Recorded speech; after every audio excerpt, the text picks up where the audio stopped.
sa Kristo Kristi. Tinitingnan niya. Aawit kaya si Brother Alex.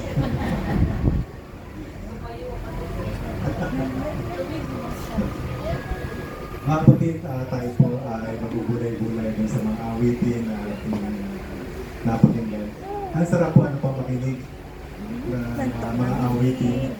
At kung isipin mo, yung mga bawat lyrics ay mag-focus ka lang doon, pipikit mo yung mata mo, ay talagang mag-bless ka. At alam niyo po mga kapatid, ngayong hapon, minsan pa, gusto po natin sariwangin ang mga kabutihan ng Panginoon na nangyari sa atin. Mga 3 months po yata nakakaraan noong July, ay meron pong ka-office mate po ako na nagkukwento. Minsan yung kanyang anak na 14 years old ay kumatok sa kanilang kwarto ng kanyang asawa at ang sabi ng kanyang anak, "Dad, I think I'm dying. Dali niyo po ako sa ospital." At yung kanyang mga, bakit ano nangyari? Hindi na po nakapagsalita yung bata, dinala sa ospital. Yun po pala ay uminom ng muriatic acid. 14 years old. At ang masama po nito, ang kanyang nanay ay isang teacher. At yung kanyang anak ay nag-aaral doon sa school na pinagtuturuan ng kanyang nanay. At sabi na nga namin, at ang isa pa pong masaklap ay nag-iisang anak ng mag-asawa.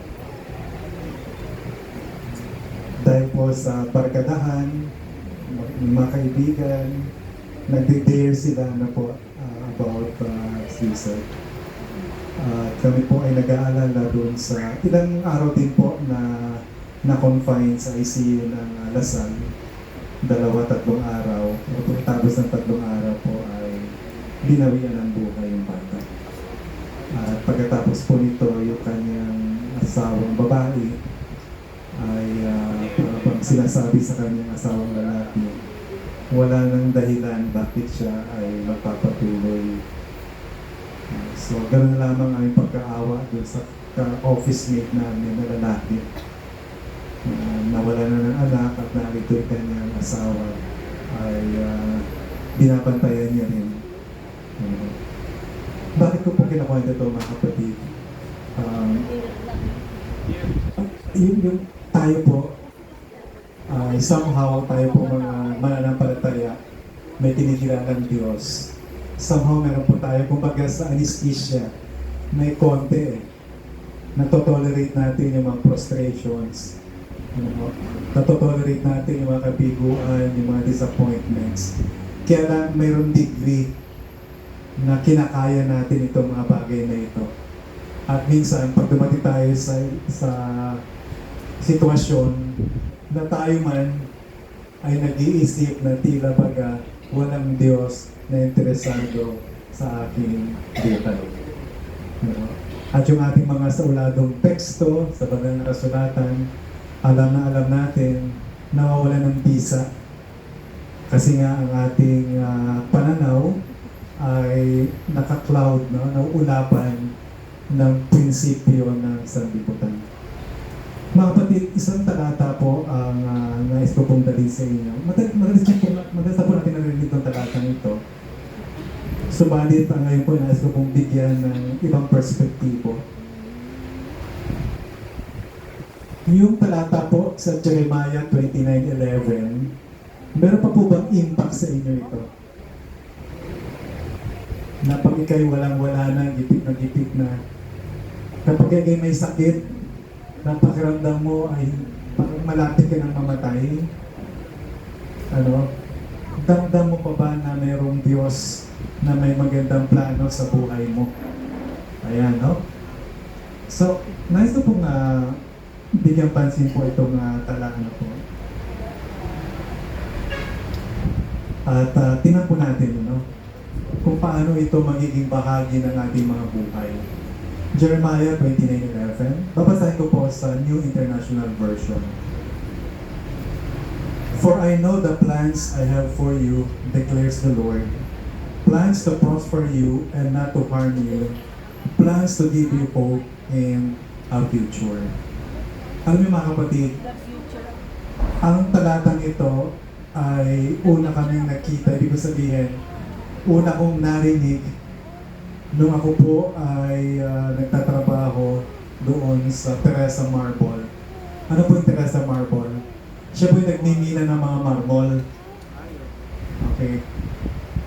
Para lang po may konti tayong kaalaman ano, yung mga marble na yan ay nanggagaling po sa mga bundok. At siya po yung nilalagari. Ano? At ibinababa po yan, bloke-bloke. Kaya yung mga dinadaanan po niya na kalsada, nagkakasira-sira. Ano? At doon, papauwi ako noon, at kinausap ko ng aking boss na ako'y mawawalan ng trabaho. At natatanda ko pagdating ko dyan sa LRT. Yung LRT po dyan sa papuntang San Jose, yung may rotonda. Nakikinig po ako sa DCAS at binanggit po ang talatang ito.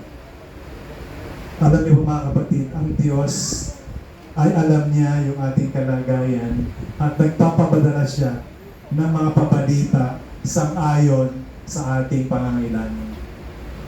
At bago ako nakarating ng bahay, mga kapatid, nakaluha na ako sa Sir Josie. Na alam ko ako'y mawawala ng trabaho, hindi ko alam kung ano mangyayari sa inaharap. At all of a sudden, narinig ko sa radyo ang talatang ito. Pag-uwi ko ng bahay, kalma lang, matutulog lang. Pero napatunayan ko na panahon na yun, ako ay inalalayan ng aking Diyos. Kinukwento ko ito mga kapatid sapagkat nais ko pong patunayan sa inyo na ang Diyos na sinasamba ng mga Seventh-day Adventists ay Diyos na buhay. Hindi natutulog, hindi napapagod, hindi hindi naiinip, hindi nang iiwan, kundi yung Diyos na ating sinasamba ay Diyos na mapagkalinga. Tatlong puntos po ang nais ko pong tingnan natin sa talatang ito. Ang una, God's plans are good. Meron pong isang quote akong nadaanan. Every morning, may mga quote po akong binabasa. Sabi doon, if your experiencing is not good, God is still good. Minsan kasi mga kapatid, ang ating nakikita ay yung kasalukuyan lang. Pero yung ating Diyos na mabuti, yung ating Diyos na mabait, yung Diyos na mapagmahal, ang nakikita niya mula yung nagdaan, pangkasalukuyan, at pang hinaharap. No? Parang grammar lang yan. Past, present, and future. Ano? Hindi mo maintindihan, pag ikaw nasa kasalukuyan mga kapatid, at tinignan mo yung panandaan, may konti kang maaninaw, makikita mo yung kamay ng Diyos all along, umaalalay sa'yo. Pag ikaw nasa kasalukuyan mga kapatid, yung hinaharap, totally blanco ka. Kaya pinupuno natin ito ng ating mga plano. Nag-iipon tayo, naglalaan tayo sa ating mga pangailangan, at pati yung mga gusto natin mangyari sa ating mga buhay, pinaghahandaan natin kahit hindi natin alam ang mangyayari sa hinaharap. At dahil mga kapatid, pinupuno natin yon ng ating mga pangarap, hindi magkaroon ng lugar ang pangarap ng Diyos para sa atin. Okay. Subukan mga kapatid, ano ang pangarap mo 3 years, 5 years from now? Okay, isipin nyo lang po ito. Ano? Pagkatapos, ito ang next question. Nasaan ang Diyos sa pangarap mo na yun? Ako po many times, ginagawa kong exercise ito. Lagi na lang, doon sa pangarap ko sa hinaharap, wala lugar ang Panginoon. Natutuwa ako pag nakarinig ako, Brother Alex. Pag yan, plano ko yan, i-develop ko yan, at portion dyan ay gagamitin sa gawain ng Panginoon. Natutuwa po ako. Kasi yung future, doon sa kanyang hinaharap, meron pa rin bahagi ang Diyos. Pero most of the time, mga kapatid ako, bihira, no, na may lugar ang Panginoon. Kasi masyado tayong self-centered, makasarili tayo kung ano lang yung gusto natin. Pero po itong sinasabi po rin sa point number 1, ang sabi po doon, ano, God's plans are good. Even if it seems not good, still God's plan is good. Sabi po sa Romans 8:28. Alam po natin, ano? All things, and we know that in all things God works for the good of those who love Him, who have been called according to His purpose. Kaya ano po ang ating maging karanasan, mga kapatid? Minsan sinisisi pa natin yung Panginoon sa ating mga karanasan. Pero ang sinasabi po dito, ano man ang ating maramdaman, ano man ang ating makita, ano man yung ating maranasan, still maganda ang plano ng Diyos sa atin. Padre Alex, ang daling sabihin yan. Pero pag nawala ka na ng trabaho, hindi mo alam kung saan ka kukuha ng ikakabuhay. Pag ikay nagkasakit at hindi na alam ng mga doktor kung paano ka gagamutin. At pag dumating ang problema na walang solusyon, ang hirap ang hawakan ang pangako ng ating Panginoon. Not unless nakilala mo ang Panginoon sa buhay mo. Okay. Point number 2, mga kapatid, God offers hope. Ang Diyos ay nag-aalok ng pag-asa. Minsan po, sa isang conference ng mga doktor, sabi ng isa, Dok, anong tingin mo? Sabi ng isang doktor, iintayin na lang natin. Sabi ng isang doktor naman, hindi, may pag-asa pa yan. At tama-tama, mga kapatid, yung kamag-anak niya, narinig yung usapan ng mga doktor. Buti na lang ang narinig niya yung sinabi ng huling doktor. May pag-asa pa yan. At alam niyo, nung marinig niya yun, pumunta siya doon sa kanyang pasyente at sinabi niya, Nay, may pag-asa pa daw. At alam niyo, mga kapatid, maaaring doktor magkakamali, pero ang Diyos hindi magkakamali kahit kailan. Kaya nga, nung pauwi ako nung gabing yon, at sinabi po yung Jeremiah, not to harm you, but to prosper you. Ako naman ako, Brother Romy. Ako, pasasaganain ng Panginoon. Ito nga, mawala na ako ng trabaho. At alam niyo ginawa namin noon? Kami po ay nakabili ng isang lote. Titira namin, nabili namin yung lote, walang bahay. Nauupahan kami. Malapit doon. Halos katabi lang ng bahay ni nanay. At sabi ko pag uwi ko, mawala na ako ng trabaho. Paano to? Umuupa tayo. Sabi ko, di ba yung makukuha kong final pay, ipagpapagawa natin ang bahay. At alam niyo, tama-tama naman, nung wala na ako sinusweldo, meron kaming bahay na natitirahan. Hindi nga lang tapos, Sister Josie. Ang aming bahay noon ay, ngayon po ay 3 kwarto, isang library. Hindi na po itsura ng bahay namin. Pero nung pinagawa po namin yon, isa lang kwarto ang tapos. Yung katabing kwarto noon, pinakusina namin, hindi pa ayos yung bintana. Ayan, At nakakatuwa naman, nung panahon na yon, mga kapatid, nagkaroon ng crusade yung mga Koreans. Doon pa tumira sa bahay. At habang kami po'y natutulog doon sa kwarto, kaming apat, sa kabila naman yung aming kusina, yung sala namin hindi pa tapos. Pag sinabi hindi pa tapos, walang bintana, walang pinto. At pag umuulan, dinadaanan ng tubig. Doon nag-stay mga Koreano. Doon sila nagluluto. At yung mga kapatid nagpupuntahan doon, Alex, kumusta ka na? Tapos sabi ko, naalala ko to ng Panginoon. Sabi niya, I will prosper you, not to harm you. No? Bibigyan po tayo ng pag-asa ng ating Panginoon. Kaya kung sino po sa ating kalagitnaan, ang nasa gitna ng ganitong mga karanasan, ang Diyos ay ating maaasahan. Ang Diyos ay nagbibigay ng pag-asa. Doon po sa Psalms 42:11, sabi po dito, Why my soul are you downcast?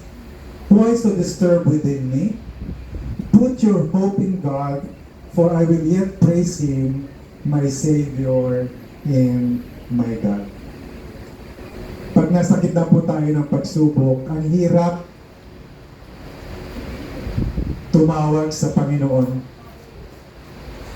Tayo po ay lumuluhod na nalangin para lang magkaroon tayo ng comfort. Pero hindi tayo mapagtiwalaan ng Panginoon. What will happen next? Noong panahon yan mga kapatid sa gabi, pagtulog na silang lahat, tinitingnan ko, paano kaya kami bukas? Paano kami bukas? At matutulog ako na pinagkakatiwala ko Panginoon sa Panginoon na aking mag-ina. At alam niyo po, dahil wala pong mapagkakitaan, mahirap yung tubig sa aming gawi doon. Nag-iigib po ako para sa kapitbahay. Gulat na gulat sila. Bakit ito nag-iigib? Kikita ka ng konti, pagod ang katawan mo, makakatulog ka. Ayan, ano po. So, punong-puno po ng pagbibigay pag-asa ng ating Diyos. Mga kapatid, ano po? Sa Panginoon, there's no such thing as dead end. Laging may paraan ang Diyos. When there seems to be no hope, there is God. Ayan. Point number 3. God's future is promised. Mga kapatid, yung kinabukasan ay higit na mas maganda sa kasalukuyan kung ipagkakatiwala natin sa Diyos ang lahat ng mga bagay. Balikan niyo po mga kapatid yung mga karanasan. Kailan kayo huling nagtampo sa Diyos? Kailan kayo nakipag-usap sa Diyos?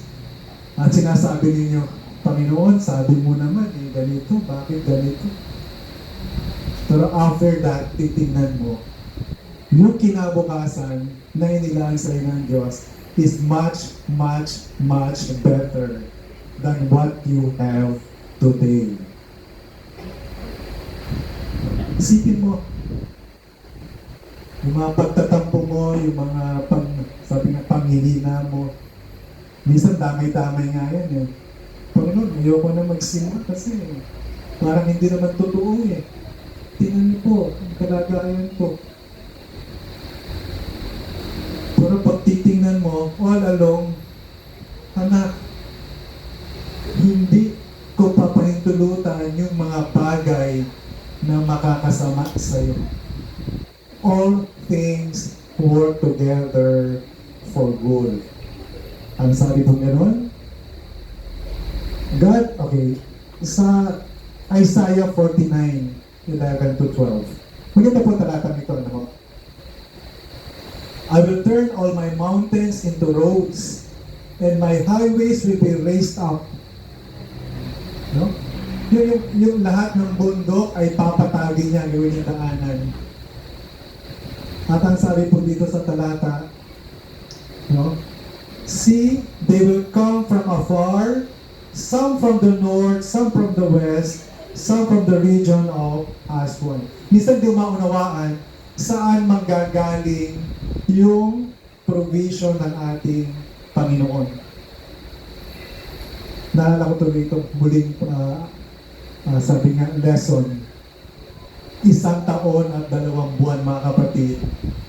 1 year and 2 months na walang pumapasok na earnings sa aming bahay. Ang aming anak ay 3rd year, no? Halos 3rd year sa College of Medicine. Hindi namin alam saan manggagaling ang tulong na ibibigay ng Panginoon. Nakagraduate, nakapagtapos, nakapag-board. Hindi na kami ang gumastos. Sino ang gumastos? Yung sponsor? All along, it was God who spent para sa pangailangan ng kanyang mga anak. So ito pong Jeremiah 29:11. Ang daling isa ulo, very inspiring. Pero ngayong hapon gusto kong bigyan ng diin na this verse, Jeremiah 29:11, ay totoo na nangyayari at totoong mangyayari sa bawat isa sa atin kung papaintulutan natin ang Panginoon na manguna sa ating mga buhay. Ang problema nga lang, mga kapatid, masyado tayong confident sa ating mga sarili na inuunahan natin ang gusto ng Diyos. So ngayong hapon, binabalik natin muli. Sino ang Diyos na sinasamba mo? Sino yung Diyos na kinakatagpo mo ng araw ng Sabat? Siya rin ba yung Diyos na kasama mo hindi lang araw ng Sabat, kundi sa bawat sandali? Na ano mang iyong maging karanasan, ano mang iyong magkaramdaman, ano maging kalagayan, still, mapapurihan mo pa rin ang Panginoon sa kabila ng lahat ng ating mga karanasan.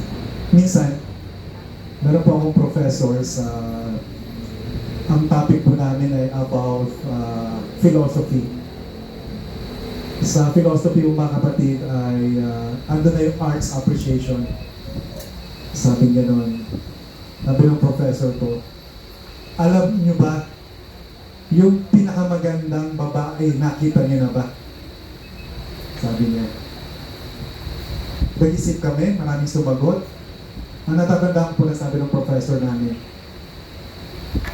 makikita mo yung pinakamagandang babae kapag nakita mo na habang umiiyak ay nakangiti pa rin. Okay. Nasubukan mo manood ng Miss Universe beauty pageant. Yung mga nananalo, di ba? Naiyak, nakangiti, ang ganda ng pagmasdan. Yun yung tears of joy. At ito, mga kapatid, magiging karanasan ng bayan ng Diyos. Despite all the suffering, despite all the trials, despite dun sa pain na naranasan nila, they can still smile because they know that God is always with them. Hindi ba? Minsan meron pa akong nakausap, isang manager dito sa Lasal. At sabi niya sa akin, Sir Alex, alam mo yung taong yan? Sabi niya, ayaw na ayaw mong pagagalitan yan. Sabi ko sa kanya, sir, bakit? Kasi pag pinapagalitan ko yan, naiinis ako. Bakit ba ka naiinis? Kasi habang pinapagalitan ko yan, mataas na yung boses ko, nakangiti pa rin sa akin. No?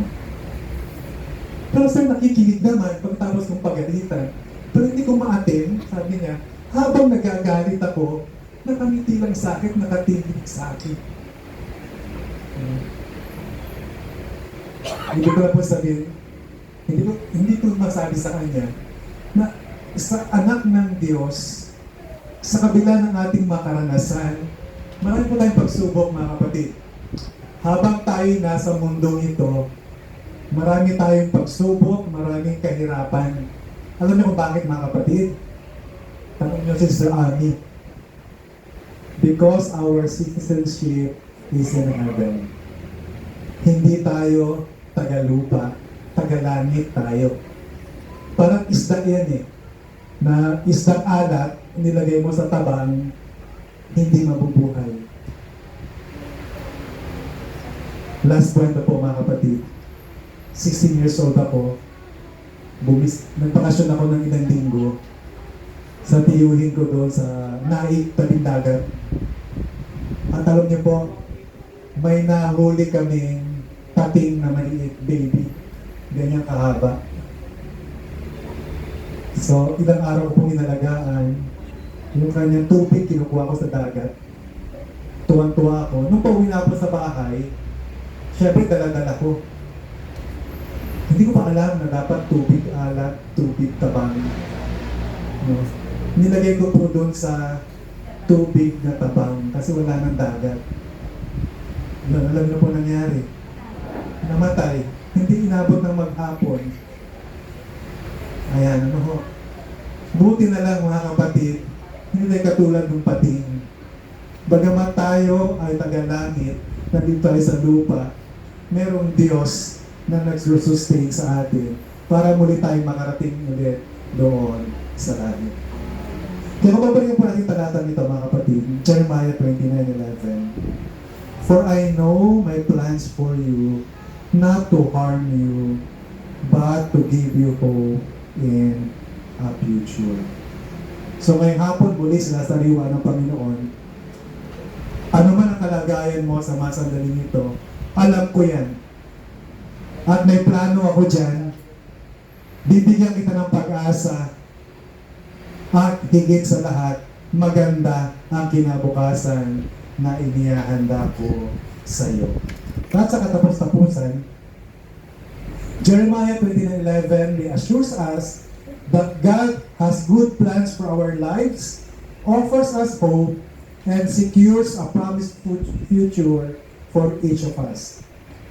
Let us trust in His guidance and embrace the journey He has set before us. Lahat po tayo ay nasa paglalakbay. We are in a journey. Subalit, mga kapatid, hindi tayo nag-iisa sa paglalakbay nito. Alam niyo po ba yung storya nung awit na Footprints in the Sand? Alam niyo yung awit na Footprints in the Sand? Yung buti na lang. Aawitin ko po sana. Diba?